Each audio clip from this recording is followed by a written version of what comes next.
Day 2 of Pride Month. Why men should not be in women's sports. On average, men are stronger and bigger than most women. Men have an advantage over most women in women's sports, like Thomas, a male swimmer who went from 500th place in men's first place in women's swimming, and men like Fallon Fox, an MMA fighter who broke the skull of his opponent. He is now being called the bravest athlete in history, and Thomas is being celebrated too. For what? For being a man in women's sports, one beating them in a race, the other from literally beating them up. It's wrong for them to be in women's sports. It's obvious that they have an advantage.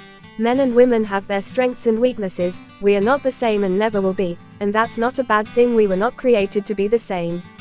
And for the men that take hormones when they transition, it doesn't change their bones and it might take away some of their muscles, but for Thomas, he has gone through 2 years of hormones and 20 years of growing as a normal man, so he has the bigger skeleton and has built up the muscle. Not to mention he was walking around naked in the girls' locker room when he still had his reproductive parts.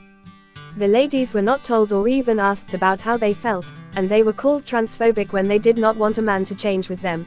This is not hate, this is the truth. Men should not be in women's sports. Women have worked hard to be able to play competitive sports.